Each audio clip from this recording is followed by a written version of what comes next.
il me reste encore peut-être 2-3 minutes là. Vas-y, Jean-Jacques, vas-y. Bon. On a du temps ce soir. Donc, qu'est-ce qui est caractéristique de la situation actuelle en termes toujours de manipulation des masses?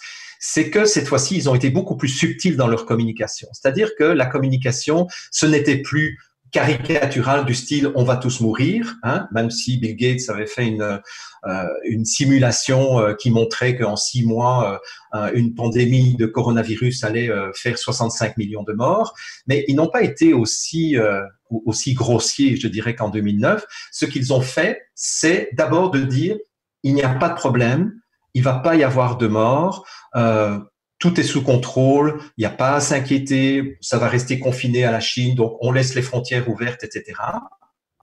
Et en même temps, il donnait toutes les heures le nombre de morts d'abord en Chine, hein, le nombre de cas, le nombre de morts en Chine, tous les jours, toutes les heures, et c'est devenu le seul et unique sujet traité par les médias.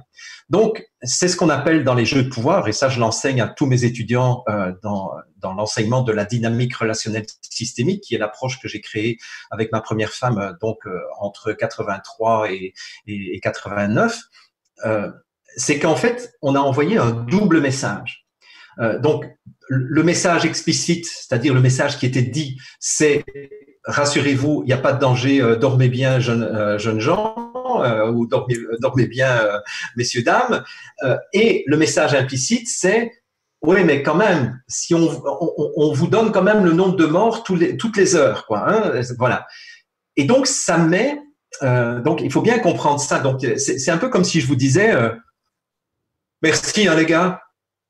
Mais merci pour votre participation à ce truc-là. C'est franchement là, bravo. Donc, qu'est-ce qu'il y a? Il y a le message explicite qui dit merci, mais l'implicite, le non-verbal, dit que je suis fâché.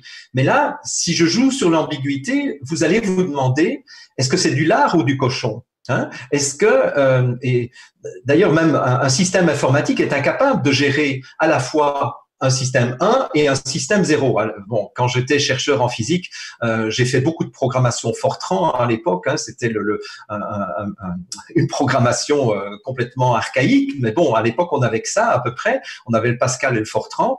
Quand je faisais une programmation Fortran et que je disais A égale 0 et puis un peu plus loin, dans une boucle A égale 1, eh ben, mon ordinateur commençait à boucler et il n'y avait plus moyen, il fallait juste faire escape parce que l'ordinateur disait, oui, mais attends, est-ce que A égale 1 ou A égale 0? A égale 1 ou A égale 0? Et donc là, l'ordinateur est perdu. Eh ben, c'est la même chose pour les êtres humains. Quand vous leur dites quelque chose et son contraire, c'est-à-dire ne vous inquiétez pas, mais on vous donne quand même le nombre de morts toutes les heures, ça crée un court-circuit dans le mental des personnes. C'est-à-dire, ils se disent, oui, mais attends, est-ce qu'il faut s'inquiéter ou est-ce qu'il ne faut pas s'inquiéter? Ah ben non, il m'a dit qu'il ne fallait pas s'inquiéter. Ah oui, mais alors pourquoi est-ce qu'il me parle des morts tout le temps?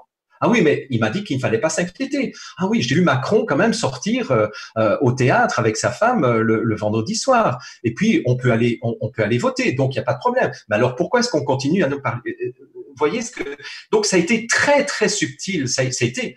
Moi, je dois dire, si je devais décerner cette année un prix Nobel de la manipulation, je le donne, mais sans hésiter, aux médias dominants, aux instances de santé publique et à l'OMS. C'est clair, ils ont fait un travail extraordinaire. Ça, je le dis en tant que spécialiste des jeux de pouvoir, ils ont fait très fort. Ils m'ont impressionné, mais positivement, dans le sens où ils ont fait un travail remarquable. Et à partir de là,